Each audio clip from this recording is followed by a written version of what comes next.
Hello and welcome to the December 15th edition of the DRF Players Podcast. I'm Mike Hogan here in the New York studios, and I'm joined via remote, via Skype, by both Mr. Peter Thomas Fornatel from London. Welcome, Pete. Cheers. And for the first time on the DRF Players Podcast, we've got DRF's own Matt Hegarty joining us as well. Welcome, Matt. Glad to be here. Thanks for having me.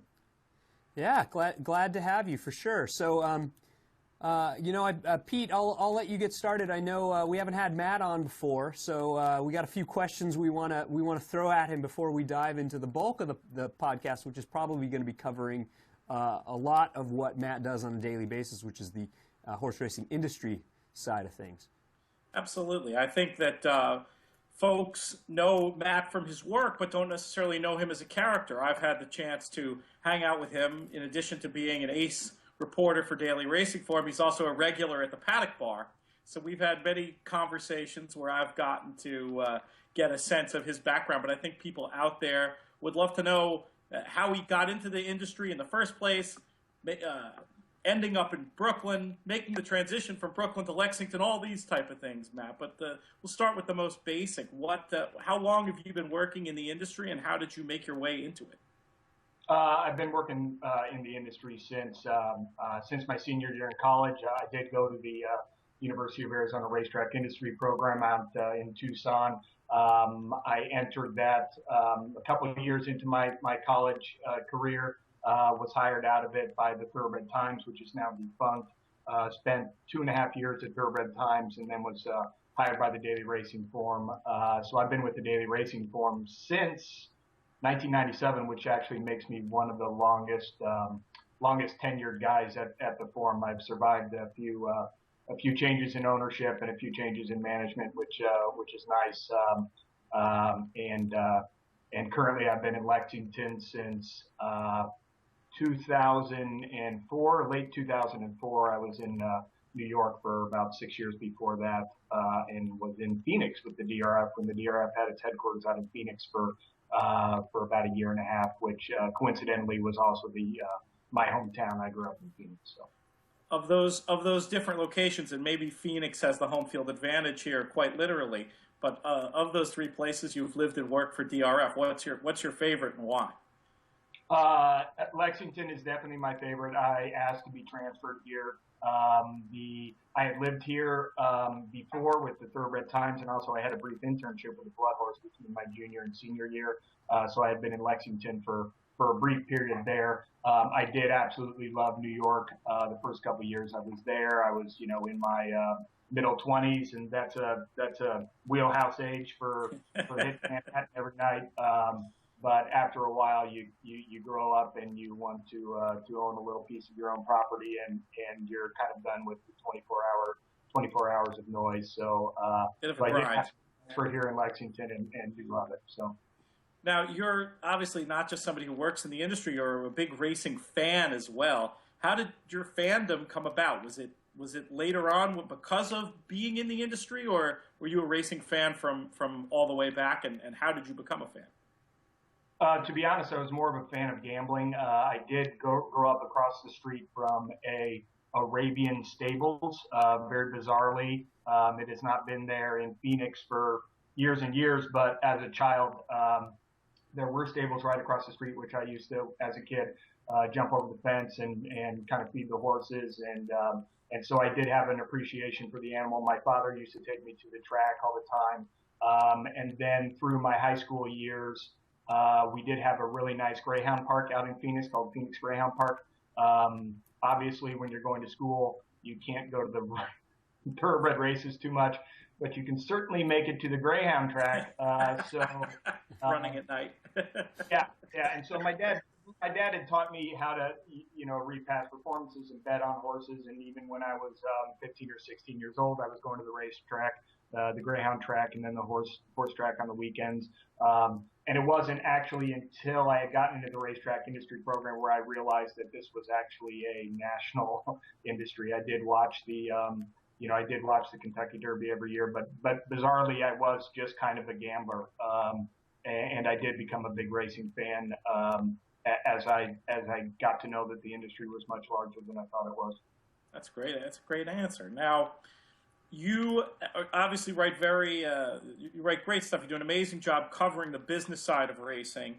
Is that something that you sort of, as a gambler with an eye towards the financial side of things, were attracted to? Is it something you sort of fell into? Like, why the business side? Why has that been the focus of your career as opposed to some other aspect of racing or gambling, for that matter? I did technically minor in economics and finance, despite the fact that I was studying for an animal sciences degree through the RTIP. So I've always had an interest in both of those subjects, specifically economics. As a big numbers guy, I'm a fan of statistics and any of those hard science looks. So I did start out at Thoroughbred Times doing everything. We would cover races, we would cover news issues, we would do all that stuff. But then gradually I started gravitating more and more towards the business side, and I just kind of fell into that niche, and that's where I've kind of been. I hate to use the term pigeonholed, because I don't feel trapped here. This is something I really enjoy doing. I love the regulation aspect of it. I love the business aspect of it. And I do love, covering those news type issues, and strongly prefer it more than spending my time at a racetrack writing about the other side of it. I do enjoy the other side of it as a fan and a patron, as you. I think that makes sense, because one thing that I think you see, for better or worse, in press boxes around the country is folks who get a little bit ground out by the game, I think it's fair to say. And you don't always have the most positive vibes in press boxes. But when I see you at the track, you're having a great time. And there's really something to be said for that. And I think maybe that ability to be a little bit disconnected from the day-to-day, not having to get up to interview some random person on the backstretch at 5 a.m., maybe that gives you a little more energy to enjoy the afternoon. I don't know. Yeah, there is, and I think some of this is self-inflicted, but for some of the people that surround, and you certainly see this on Twitter, not just from reporters, but people that are really intense fans of the game seem to have this cynicism that disallows them to have any fun at the races anymore. As you know, we hang out on weekends at Saratoga. I have friends from Brooklyn that come up who are just weekend racing fans. And I try and make sure that I'm not cynical about the game, because I still think that if you gave me one option on a gorgeous Saturday afternoon, if you said I can do one thing, then I want to go to a great racetrack and I want to be there with my friends. I don't need seats. I just need a place somewhere near the paddock where I'm not going to be that crowded, and I need short lines and a bunch of money, and that's going to be my favorite afternoon, of the year. So that's brilliant. That's brilliant stuff. It's a shame they cut down our gambling tree at Saratoga, isn't it? Oh, that was the best place to lean and stand, right there in the corner of the Paddock Bar. I think that was only there like the first year. The first year that we were hanging out there, yeah. But I think what they've done at the Paddock Bar is something that every racetrack needs to, send. They need to send their facilities and their marketing people and spend a week at the Paddock Bar and say, how do we do this at our racetrack? Because every racetrack needs. I'm a big believer in this. I don't think there are exceptions. Matt Bernier is one of them. But I don't think the future of racing is creating fans online. I think it's far easier to create a racing fan if you bring them to the racetrack, especially an experienced racing person, and show them how fun it can be to not only bet and gamble, but to be around the horses and to be around horse players, because horse players are some of the most opinionated and some of the most let's say funny. They're some of the funniest people you can ever be around. And I mean that in both good and bad ways. Well, all right. That seems like a good segue. You mentioned horse racing Twitter before. I thought that our mutual friend, Teresa Gennaro, nailed this issue in a piece that's up online through the Forbes site. I think I retweeted it if folks want to go check my timeline and read it. But what's happened over the last, I guess it's just 24 hours, about the American Pharoah not winning sportsman, sports person, whatever you want to call it, of the year. Rather than have me just expound upon it, Mike, you and I haven't had a chance to talk about this yet. What was your reaction, and what was your reaction to the reaction? Well, I tweeted a little bit about it. I tweeted about 3 or 4 tweets with my thoughts and my reaction. I mean, first of all, awards to me mean almost nothing. You know, it doesn't change my opinion of the horse. It doesn't change my opinion of anything else.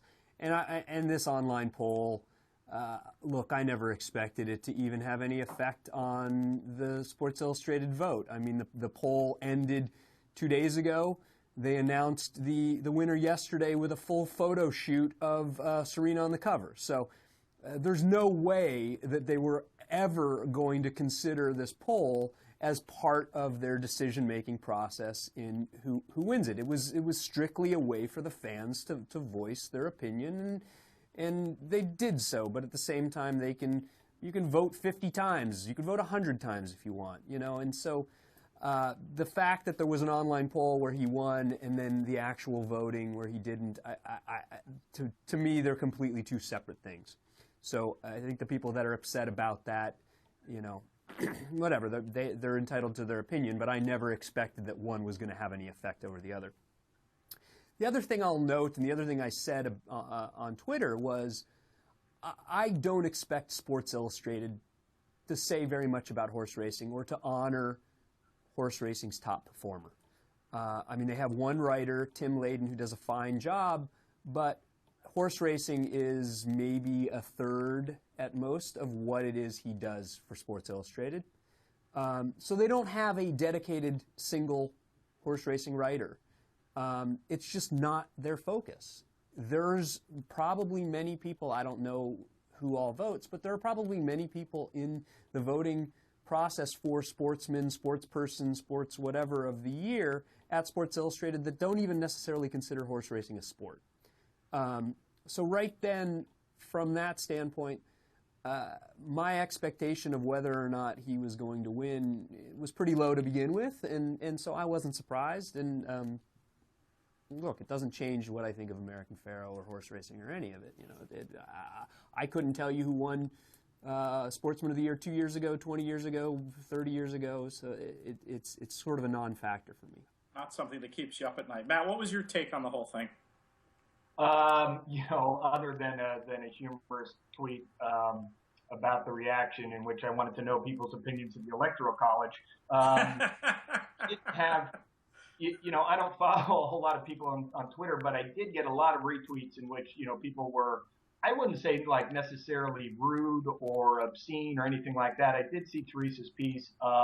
You know, I find Twitter, especially the most retweeted things, not to be actually representative of the prevailing opinion. I think that's a fair point. You know, there are freaks out there on Twitter that are really one, I don't think their opinions matter. Two, their opinions are so outlandish that they get retweeted just because they're outlandish.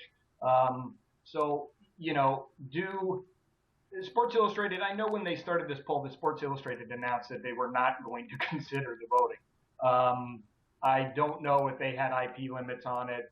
They probably didn't. So, you know, the horse racing fan base, I'm sure, really flooded this thing.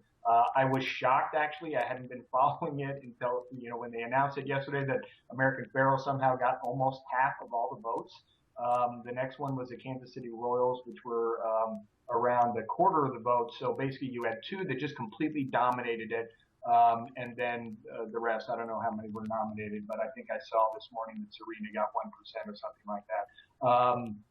I don't know. It was horse racing's, you know, horse racing had a big year with American Pharoah. There's no doubting that. I'm sure that the fan base, because it was such a big year, because it was so abnormal, because it was so unique, really mobilized to flood that and stuff the ballot box there. But I just don't, like Paul said, I don't care about awards or anything like that. You know, I did find a little of the stuff humorous on Twitter, but I don't think it's really anything for the industry to get out of sorts about. I did see that. Shoot, I can't remember her name. I think I have this Twitter feed up right now. But someone did actually write a very Heidi Carpenter is her name. I'm not exactly sure who they are, but she wrote a good thing for that said, sure, Serena deserves to win it, but the people that said a horse does not deserve to win it need to take a step back and actually look at what American Pharoah accomplished. I thought that was actually it's a fair point. Yeah, I thought it was a neat piece because she did lay out that American Pharoah, there was a case to be made for American Pharoah to be sports thing of the year. I wanted to see it happen. I was thinking, wow, what would that mean if we could get a second cover of Sports Illustrated in the same year for horse racing? I was rooting for it to happen, but to be critical of, and I mean, no one less prominence than the Zayats were actually on record criticizing Serena Williams on Twitter, which I don't know if those tweets have been deleted or not. They probably should be, because it's, you got to look at this from the perspective of Sports Illustrated, which is a magazine. We're in the business of selling magazines, okay? And, yes, we got our cover back in June. Their site apparently too, so. Yeah. But, it's Serena's one of the most marketable figures in sports. Incredible story. The way they did the write-up too, they really took an angle on it. Wrote about her going back to Indian Wells, which of course is a big deal if you know that whole story. And for me, absolutely justifiable and nothing to get upset about. But yeah, I will. The one thing I'll give the people out there whose feelings got hurt about the whole thing is, I wanted him. I will acknowledge I wanted him to win too. But like when you look at the big picture, I think that was me being sort of wrapped up in the micro as opposed to looking at the bigger picture.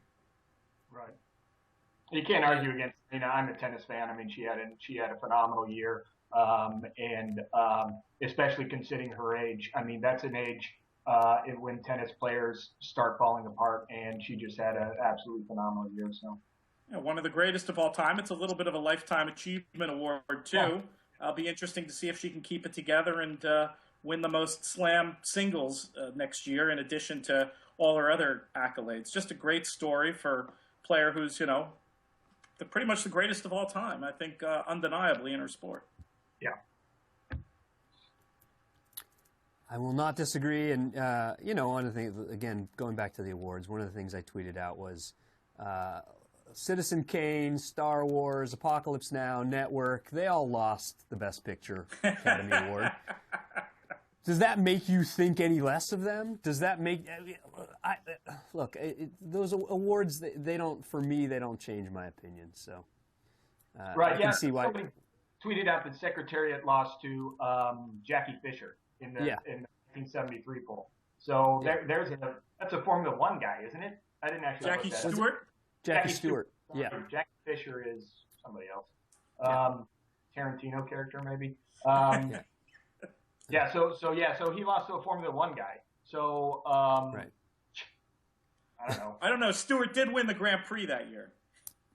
Whatever that is. I just made it up. Actually, it sounded good.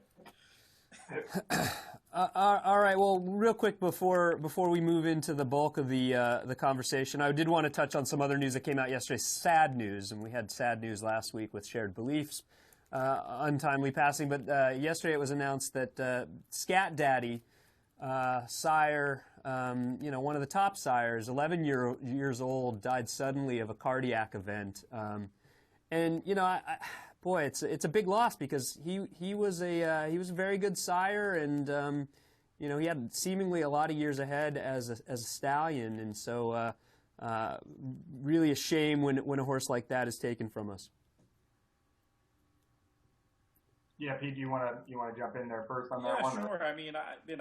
I don't follow the breeding side of the industry as closely as a lot of racing fans do. Obviously I follow it, but it just goes to show. People will ask that a lot of times when you're talking to new fans, and they want to know about how racing works and how the stud business works. And you can obviously have an active career for a number of years, but you can also things have a way of going wrong overnight, and it's just another reminder of that, and to be appreciative of the animals, not just on the breeding side of the industry, but also who are out there racing day to day.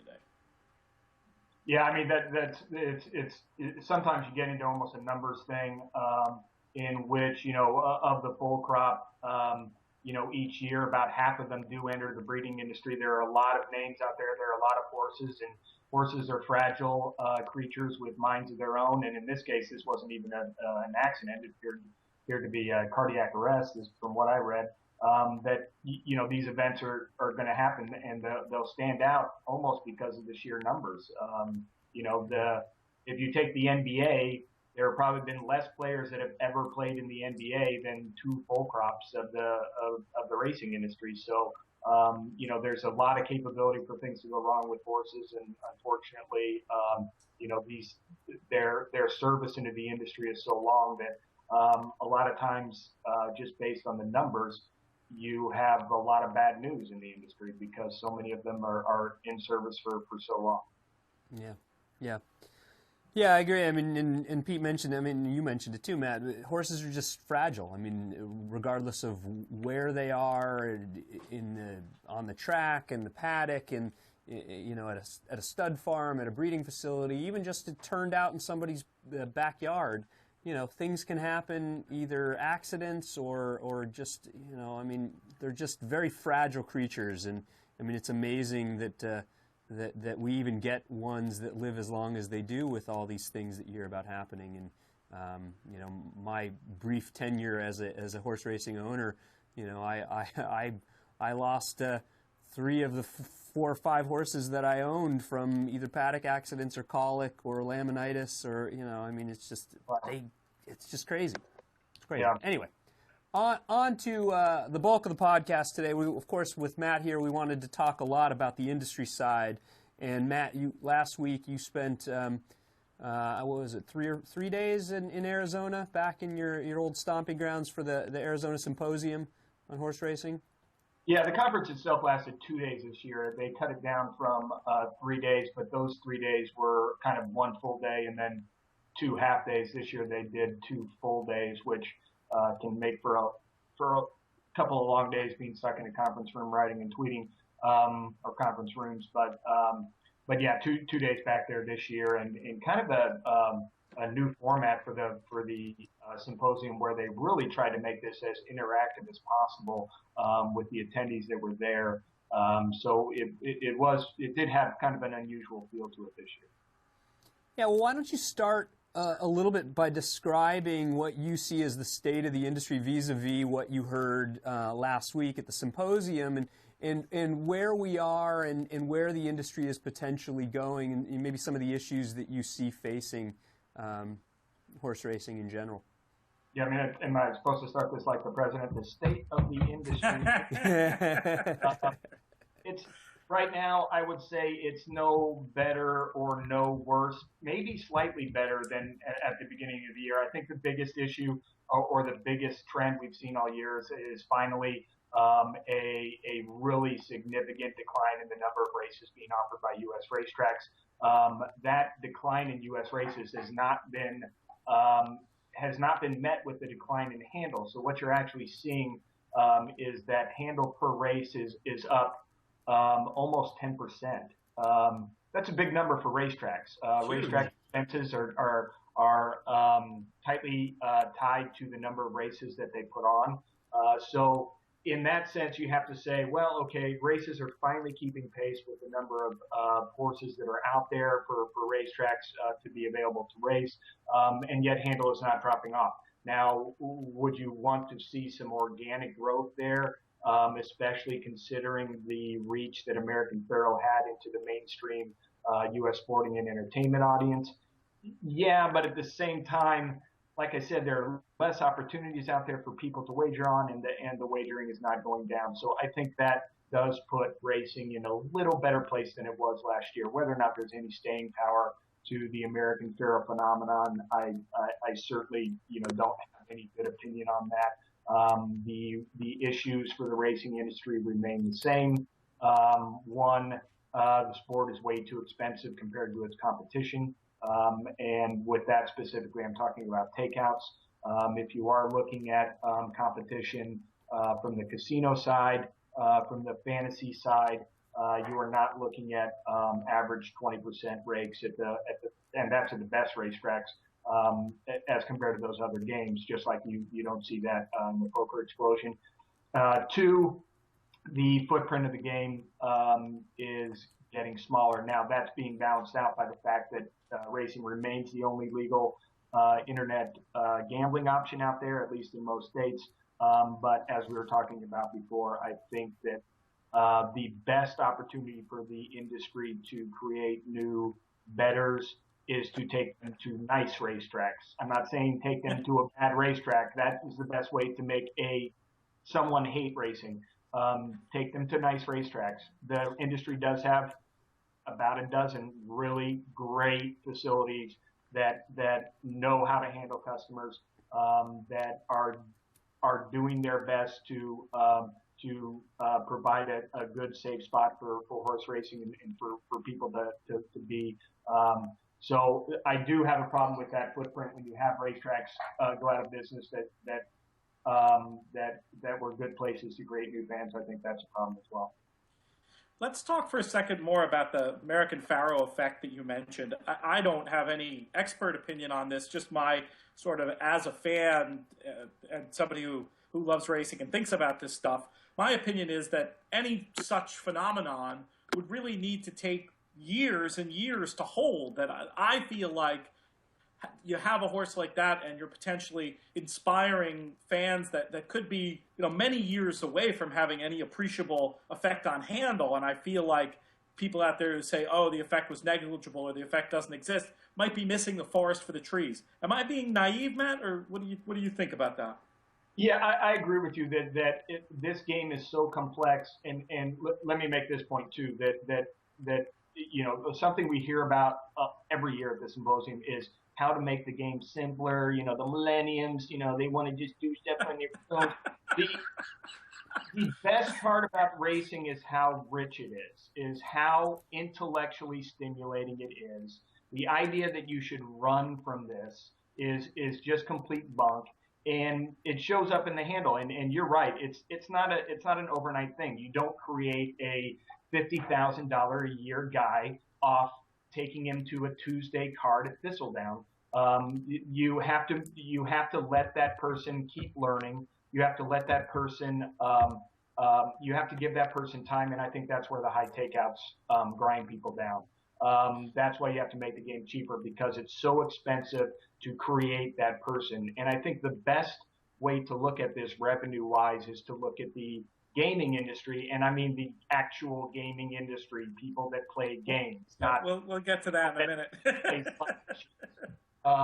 And the gaming industry, everyone in the gaming industry right now is trying to turn their games into, instead of a $60 purchase of a one-time game, into the Might and Magic or Worlds of Warcraft model, where every single player who plays games is supposed to spend $2,000 to $3,000 a year. That model is not working. Hardcore gamers like myself don't want to spend that amount of money on one game, but we do want $60 titles, and that's the big challenge for racing, is to turn one of those I spent $60 for one day into a $10,000 a year guy. And you have to give that person time, and you can't squeeze the lemon dry, and that's the problem with takeouts. That's very, very, very well put. In terms of getting any sort of takeout reduced, respected industry veterans, people who really understand horse players. I'm thinking specifically of Tom Lute, who used to be the president at Santa Anita, recently won a contest out at Los Al, and I interviewed him for the blog.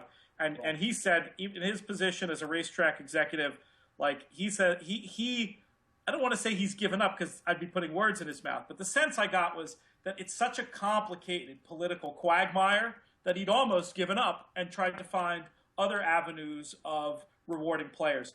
That's not going to help for the players that you're describing, Matt. People were trying to get to play racing enough to get the bug, to get it in them, and keep them as fans for life. What realistically do you think can be done by any of us or by key players in the industry way above our pay grade to actually act on these takeout issues? Is there anything that can be done? Yeah, I mean, it's such a complex problem because you have so many people that have their hands in the till. You have horsemen, you have racetracks, you have the state, you have all kinds of regulatory costs, including drug testing. You have all breeders awards. I mean, there's so many people that have a hand in there. No one wants to take a pay cut. So it's very hard to push takeouts down. Now, you also get into a separate problem in which the people that are getting lower takeouts are the players that are already the most experienced in the game, and in some cases, they're computerized robotic wagering programs that are trying to grind out a 1 or 2% margin by playing thousands of wagers in the pools. So, in other words, you're rewarding these people that are making a profit on the game by giving them lower takeouts, and yet the person that you most need to succeed at the game is playing against the highest takeouts. Now, because you're giving rebates, it's very hard to push overall takeouts down because now those people that are getting takeouts, their margins get lower. So this is a quandary on every level. What you would most like to see is those jurisdictions in which they are making money hand over fist on slot machine revenues that have nothing to do with the game, that the racetracks and horsemen get together and say, can we please conduct a year-long experiment on reduced takeouts? Purses are at an all-time high right now. No one wants to bring that up. And there is room in the game for some racing jurisdiction out there, especially one with all kinds of slot machine money, to say we are going to go down to 12% on win, play, show, 15% on 2-horse, and 18% on 3-horse, and let's see what happens for an entire year. There are some jurisdictions in which the racing handle seriously only provides 10% of the purse revenue. So what kind of purse cut do you have to take to do an experiment like this? And the key point, without getting out my soapbox too much, is that every economic study that's ever been done suggests that there is an optimal takeout rate that's lower than the current one. And what that means is, you mentioned the analogy before, Matt, about people on the industry side taking a pay cut. And that may be how they perceive it, and that may even be true in the very short term. But in the long term, you're talking about getting more money for everybody by keeping players in action. It really could be. I always get scared when you hear people say, "Oh, it's a win-win," because in the real world we like to get our wins one at a time. But this may be the kind of case where it really, according to every paper I've ever read on it, where everyone could make money in the long run. So why is that hurdle so hard to jump over? Well, people don't want to believe it now, and also you do have the sensitivity to takeout changes has not proven to be as elastic as people say it is. Now, there's too little data. There have been too few experiments on it to actually make a definitive answer to that. But at the same time, the evidence that we do have is that it doesn't appear as if players react very quickly. No, it's a long-term proposition. Do something, and I've seen misrepresented information from a certain guy in California specifically about the Laurel lowered takeout experiment. Now we're really going down the rabbit hole. But even some of the stuff I've seen out there the sample size isn't enough, and I think that some of it's been misrepresented in the press. I think, would you agree that it has to be something that happens for an extended period of time at the right venue? Yeah, because you're not going to get the effects of lower churn over a 2-week time period or just analyzing one pool that has gone down. When you have racetracks piecemealing it by saying we're going to offer a 15% pick 5, you don't really see the impact on overall handle for that racetrack because you're increasing churn on an exotic wager that only 1 or 2 guys hit a week. You have to do it in the lower pools. You have to do it over a year's time frame. You have to look at individual behavior as far as whether or not that churn is going back into the pools or whether or not that increase in payouts is going to a local restaurant. Because both, it's possible that either one happens. It's possible that both happen for a certain percentage, and that 1% decides that the increase in payouts goes to a different activity, and another that goes back into the racing game. You just need a bigger study than anything we've seen. And for that, you need one racing jurisdiction to be bold. And the racetrack operator and the horsemen have got to step up to the plate and say, we are going to do something that appears to be the right thing for horse players, even if it means costing money to us, especially over the short term, because they will get hit. This is not a win-win. This is real money. And it could be a win-win over the long term, but I guarantee you over the short term, there are going to be a lot of people on the other side of that equation who are saying we are getting hurt by this policy. That's good. But you got to be realistic. And the people on Twitter, I sent something out last week that just used a joke term for them. Oh my God, they absolutely justified me using the term. There are people on the takeout issue that are completely irrational, and it would help the industry. It would serve the industry better if they cooled their jets and tried to work for real change, because they can put a lot of people off on the takeout issue. No, I think that's right, and I know exactly who you're talking about there. But when you talk about things that somebody could do that are positive, as opposed to just going down saying the same arguments over and over again to the exclusion of any bit of conversation, like is there anything a fan could do? That's hard to say. I don't know. HANA, Horse Players Association North America, has been beating this drum for 10 years. I don't exactly know how influential they are, nor do I know what their membership roles are.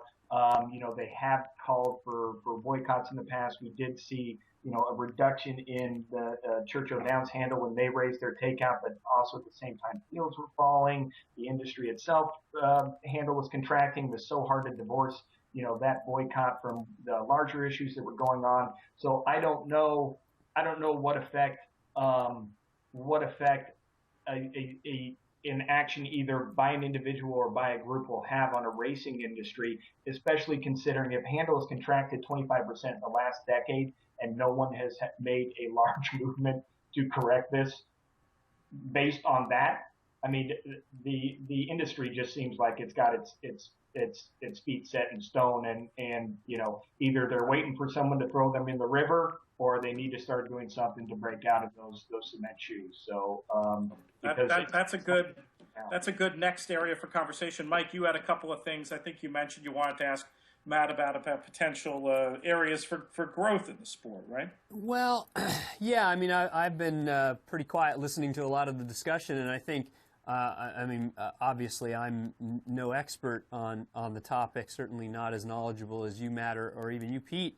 But from my outsider view, it really feels like more than any sport, horse racing, both good and bad, is so connected to handle and wagering and so unable to divorce themselves from any other really significant revenue source. And that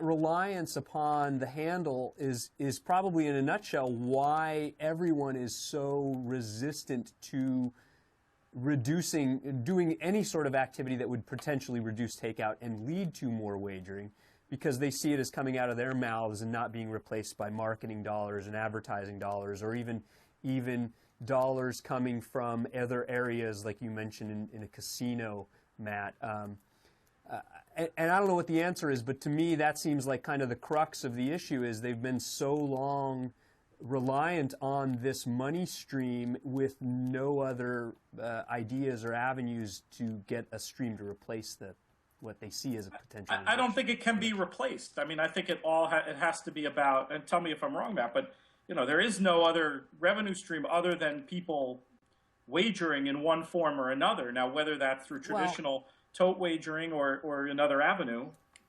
I actually think Pete brings up a really good point here. There are, if you look at what Chris K. Lover Hayden is doing at NYRA, he is trying to develop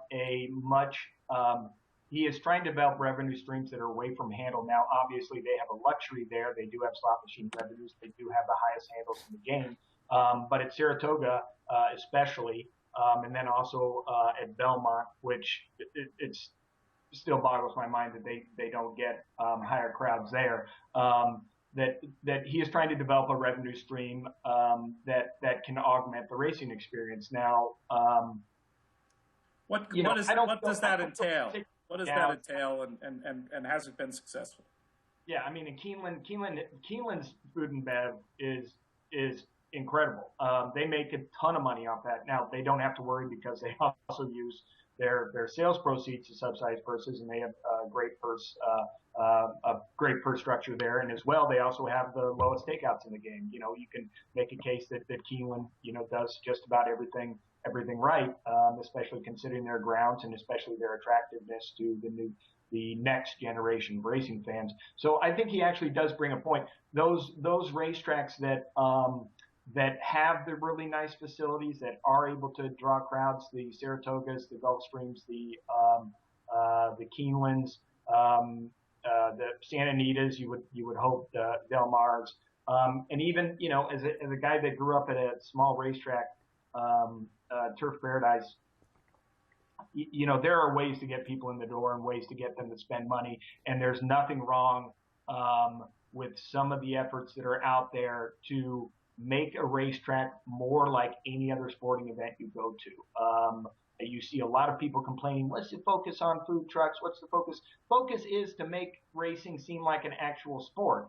There's nothing wrong with that. There's nothing wrong with having 20 food options at a racetrack. It's actually kind of fun. People love it. That's right.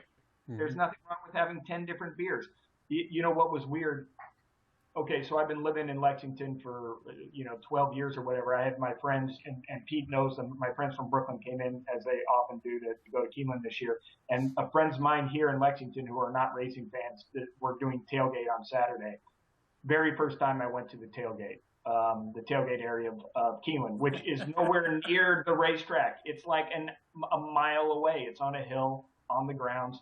There were 10,000 people out there on just a regular Saturday. Me and like 10 people were betting, and that's about it. But everyone out there was actually having a great time. They were watching the races when the races happened.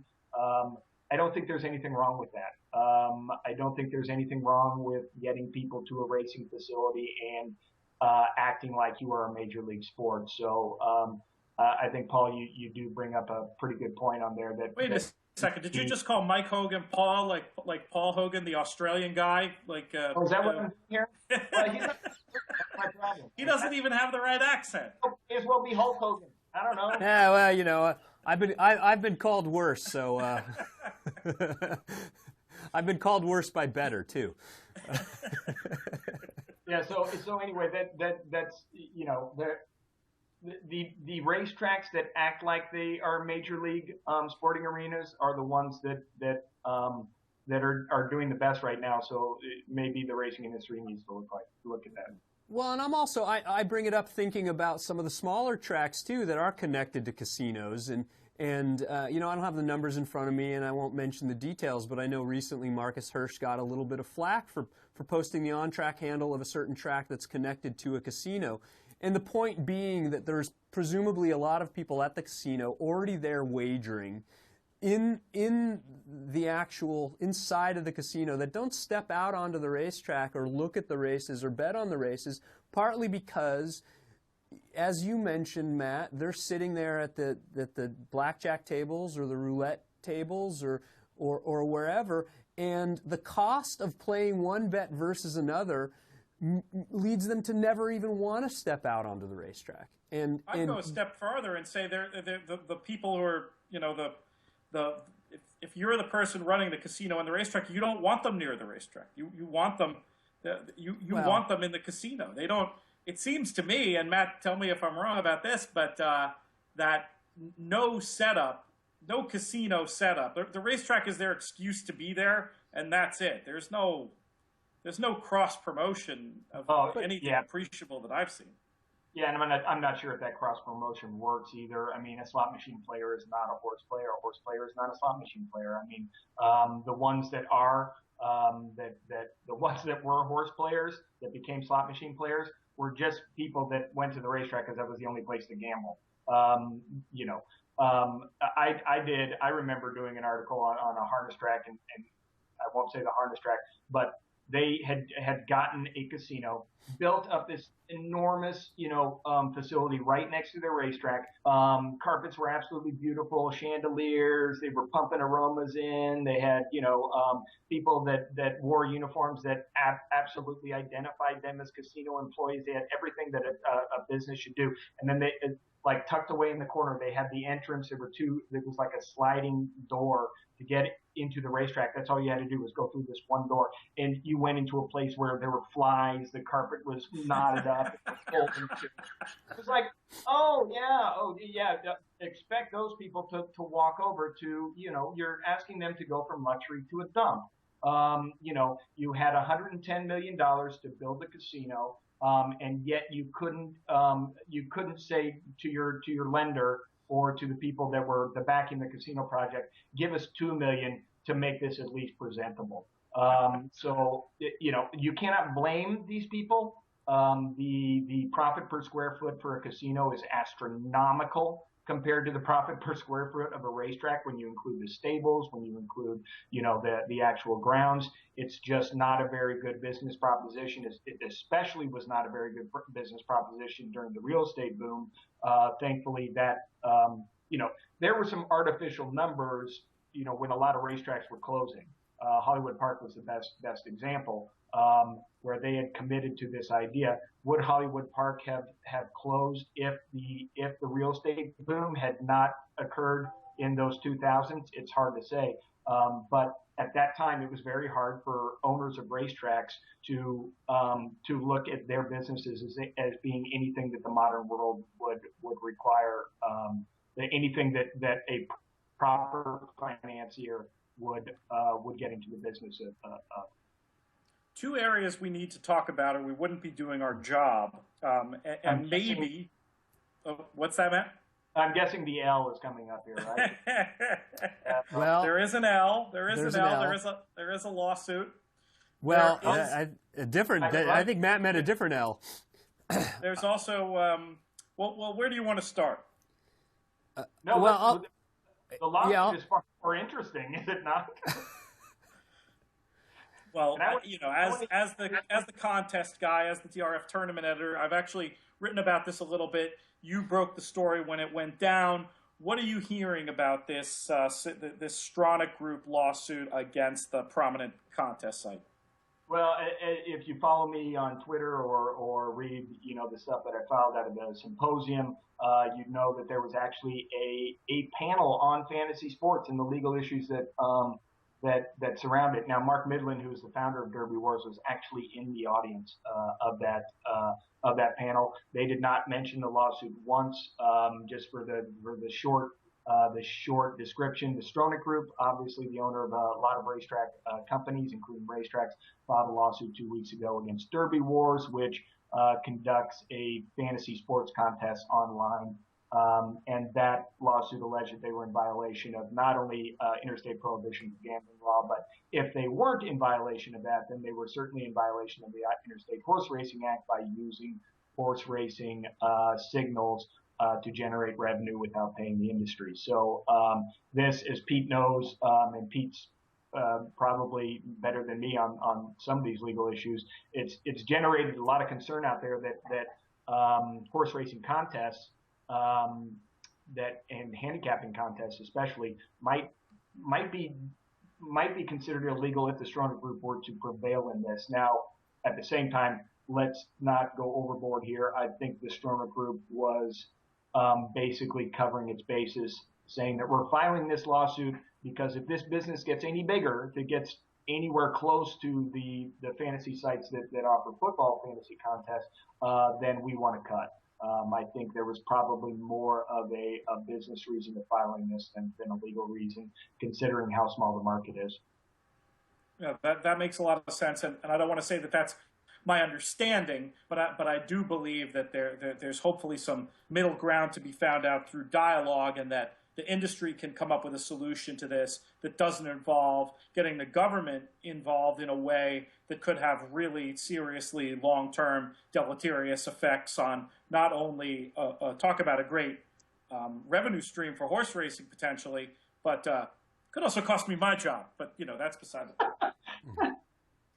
Well, I don't think there's any legal. There's ever going to be any legal problem of the racetrack holding a handicapping contest on its grounds. Where you probably only get into legal issues because of the way that the federal statutes are set up is if you start accepting bets or accepting contest fees over state lines. Now, obviously, there are quite a few NHC qualifying tournaments that do just that are internet based, but they also, in most cases, don't pay out cash. Is that correct? That is absolutely correct. There's no cash involved. I should also say, full disclosure, that we at DRF are in a business agreement with the Stronach Group that we help provide players for their live bankroll contest, which is obviously... Let's go even deeper than that. Not only that, the DRF Bets is basically run by ExpressBet, which is owned by the Stronach. So, we have a lot of business relationships. I don't think Pete and I are going to be pulling any punches here. But Pete did say his job depends on it. So. Well, I just meant if you go into if there's some dystopic future where there's no online contest, you'll be seeing me mucking a stall at Saratoga next summer. But that, I've done worse. They need to start dealing with this dystopian future, which hasn't been covered yet. When the NHC guy doesn't have a job from daily racing form, that's a true dystopian. I was more referring to, if you can't, many of our listeners, Matt, are contest players, and I think they'll appreciate my. It wasn't so much about me. I'll be fine. It's more the idea of the idea that there could be a threat to this potentially. Tremendous revenue stream for racing, and something that just I know a lot of our listeners have a lot of fun playing, which is in these contests at our sites and at other places as well. Well, and Pete and I have had this discussion before in the Paddock Bar, and normally after a few drinks. But I have always said that the market for contests is much smaller than people think, as far as people looking at it as being like certainly a DFS type thing, because horse racing already has a fantasy market. It's called the pari-mutuel system. Right. I can go in and get paid in horse racing through a lot of different ways other than playing fantasy, whereas football, you don't have as many options. Now you need to know a bookie, which is illegal, and then you have the DFS sites. Or you can play in your fantasy league, which, come on, I mean, how many of us play in $1,000 buy-in league? At most, we're going to win $1,000 if we emerge as the winner at the end of the season. So, horse racing is not set up like that. Horse racing is set up so that I can make, literally on any day, I can make $500,000. It's the perfect fantasy setup ever. I do believe that part of the attraction to contests, and this might be a segue into the next issue I want to talk to you about, is for some of the bigger players, it is a way around the takeouts. Without a doubt. You're betting into a 10% pool. Now, I don't know exactly what the story is. I haven't heard the latest on the Betfair being licensed in New Jersey, but I would assume that as with fantasy racing, handicapping contests, whatever you want to call them, that a big part of the attraction of players to the exchange would be a potential way around a takeout. Do you think that's correct? And what is the latest with New Jersey and exchange wagering? I had some conversations with people out in Arizona about this. They are still of the opinion that Betfair will be ready to launch in March. What product they are going to have is going to be the big question. I think they will have some harness tracks that are going to launch on there. Liquidity is the other big question. How many people are going to be playing this? I think they have not announced it. Let's do this first. They have not announced the what they're going to scrape from a winning wager yet in New Jersey. That is going to be determined between a contract between Betfair and the horsemen that run Monmouth Park. It is not, I know this, it is not going to be the 5% model that is in place in the UK. It is going to be higher than that. So there's going to be a smaller difference between what you can, how many points you're going to get off the takeout. Now, at the same time, you also have to post your own lines. You have to accept your liability on that. And anyone I talk to who's familiar with Betfair knows that the big advantage to this is as a hedging tool. Yeah, exactly. So you're going to need liquidity in those pools, and you're also going to need some big players that are posting a lot of bets. They do currently have a ban on robots betting into those pools. So it's going to be an experiment. I just don't know how useful the experiment is going to be unless you do see a lot of players playing into there and having a lot of money in the exchange market. So even though it would be legal in New Jersey, would New Jersey players be able to bet on the exchange for, say, New York racing, or are they talking about it as everything about it is New Jersey? There are going to be some legal questions surrounding this. Now, I doubt very much. Now, as most people know, Betfair is owned by, Betfair owns TVG, Television Games Network, which has, 50 contracts with the best best racetracks in the country, allowing them to bet on their signals. Now, whether or not those contracts, it depends on the language in those contracts. If they say, and available for exchange wagering services wherever they are legal, which is my understanding that language does exist. So does Betfair and TVG say, you signed the contract, that means you're on our exchange? Or do they listen to the racetracks who, certainly there are going to be racetracks who say, no, we did not sign up for this. We did sign up to be on, in the UK, but we did not sign up to be domestic. There could be a legal fight about that. So New Jersey, under the statute, the New Jersey statute says you can only post prices or trade, whatever, on racetracks that have explicitly agreed to be on the exchange in New Jersey. So I would think that Betfair is probably not going to want to make enemies of their racetracks in the U.S. by forcing those TVG contracts onto the exchange, but it could happen. And I don't know yet of any racetrack. I've not heard of any racetrack that has said, I want to be on in New Jersey yet. So it is going to take a while, though. They'd be presumably getting a cut, I guess, those tracks. I mean, that must be negotiated. So it's not impossible that they'll just say, hey, let's, it's not the right analogy, but let's treat New Jersey as a canary in a coal mine and see what this is all about and give some sort of limited access to it. And I did also read somewhere that that whatever's being bet on in New Jersey would be commingled with what they're doing over here in the UK. So in other words, if you were to get a signal like Naira, who are on Betfair over here, you can bet on Naira on Betfair now, so they have some understanding of what it is. You might get a decent amount of liquidity between whatever's happening in New Jersey and people betting from the UK, especially if it's on television over here. So very interesting political storylines to follow there, Matt. Thank you for that update. Yeah, and one other thing, because this is big, the Jockeys Guild is fiercely opposed to this. So keep this in mind. They are afraid of what their members are going to have to face if exchange wagering is legal. So they are very, very much opposed to this. So. Can I just point out for the umpteen millionth time, and this is another one where you can feel free to contradict me, but the idea that betting on a horse to lose could be more of an invitation to cheating than a bet such as the Trifecta, where you could pull a favorite in a race and a professional gambler who had that information would need to build extra rooms in his house to fit all the money. Like the idea that it's somehow more of an invitation to corruption than the exotic wagering which we've been having with no complaints for decades, I don't understand it, honestly. I just don't get it. It's simplistic to me. Yeah, it's kind of a paper argument. I don't really know for sure, never having to try to fix a race other than, in my imagination. But oh, you don't want to tell us about that one time? Yeah. I still think, the paper argument does make sense.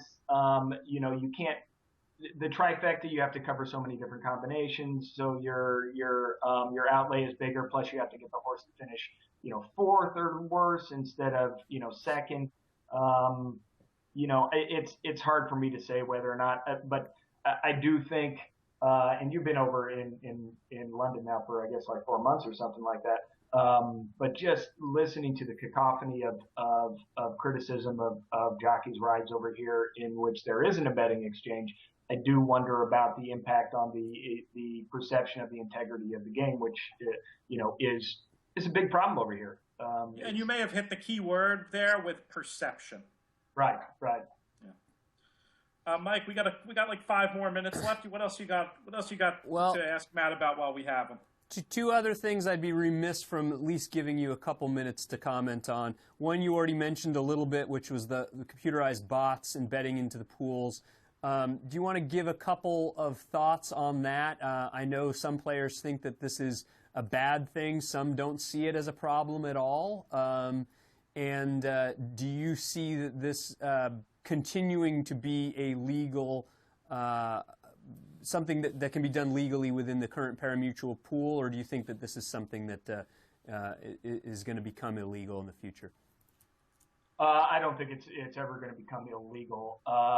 As anyone who has followed my career, and there's probably one or two out there other than my mom, who raising my hand. Does that count? Knows that I lost this argument a long time ago. I am not a rebate guy. I think that they create imbalances in the parimutuel pools. Like I said, I lost that argument a long time ago. My big concern with computerized robotic wagering programs is still the same, that they are playing at a different takeout than the rest of us. I don't really have a lot of concerns about their ability to look, pretty deep into some of the parimutuel pools. That gets into a really gray area as far as technological benefits. Whether or not a player with certain technology, either a mobile phone or someone standing in line, isn't that person with the mobile phone betting have a technological advantage over that person standing in line? Of course they do. So that's a big gray area. My concern is, and probably will remain being, that I don't think rebates are the right way to go about building business in this game. That's fair. All right. Well, jack table. I know you see them in I know you see them in frequent flight, flyer things, and Amazon can give you a prime thing, but you don't walk to a blackjack table and the guy who's betting $1,000 a hand gets 2 to 1 while you get 3 to 2 on 21. You don't get different odds anywhere. Right. So I will. Yeah. We could spend the next hour talking about this, and we'll pin it for a future conversation, because there's so many interesting things you brought up. But I do think you make that argument very clearly. I actually have you quoted, Matt, in the book I did 10 years ago when this stuff was really starting to percolate, making these points. Oh, all right. But it's just we'll go. I got like 5 minutes, so yeah. I can't even begin. I'm just going to let you have the word there, and there's obviously another side of it to be made, but we'll talk about that another time. Well, Matt, I hope you've enjoyed being on, and I definitely agree. We would love to have you back. But one last thing I wanted to touch on, and you hinted about it, and I think Pete misunderstood, but I'll bring it back to the L word, which I'm assuming you meant LASIX. Right. Yeah. And we've gone an hour without even mentioning the word. Our viewers are so happy right now. Let's go on to the bigger issue than LASIX. Racing obviously has a problem with regulation of its medication policies. There's a big split in the industry right now between people who favor the federal bill that would appoint a national overseer to the people who want to continue working on the state-by-state basis. The weird thing is about this, and I had a discussion with one of my really good regulatory friends out there, is that it does look like there's going to be progress no matter what happens. The state-by-state approach has kind of been goosed by the people that are supporting the federal bill. If the federal bill goes through, I think you would see a more efficient way of regulating the game, although I don't know if I trust the way this bill does it. So I think you are seeing progress on the ground right now, and good progress. The only problem is the racing game's biggest problem is illegal performance-enhancing medication. It is not these therapeutic medications. And a survey we did, whatever it was, 2 months ago, showed that clearly, that racing fans believe the problem is performance-enhancing medication. And yet all of the arguments and all of the bad press deals with therapeutics that are not necessarily powerful, that are certainly being abused, but are not the type of things that the racing industry really needs to catch. And I think much more focus and much more research and development and much more funding needs to be put to that, to catching those people that are operating on those margins instead of the big push for regulating relatively innocuous medications. Couldn't say it any better. Nobody could. That's perfect. All right. Can we just send that statement around to everybody in the industry and then never have to say the L word again? Just don't send it on Twitter. People yell at me for like 3 days. I'll have every single word I said was wrong somehow. So You mean you don't trust the internet? I trust the internet. It's just you don't trust the truth to come out. All right. Well, Matt, thank you so much for your time. Pete, pleasure as always. I hope you enjoyed the time on here today, and I hope we'll do this again sometime after the new year, Matt. Oh no, thanks for having me. And now I can shave. I wanted to look really like podcasty. I know. Yeah. Perfect. That flashback to your Brooklyn days. Yeah. Looks great, and those that are watching on YouTube will appreciate that. All right, great. All right. Well, thank you both, and Pete, I'll let you do the honors. May you win all your photos.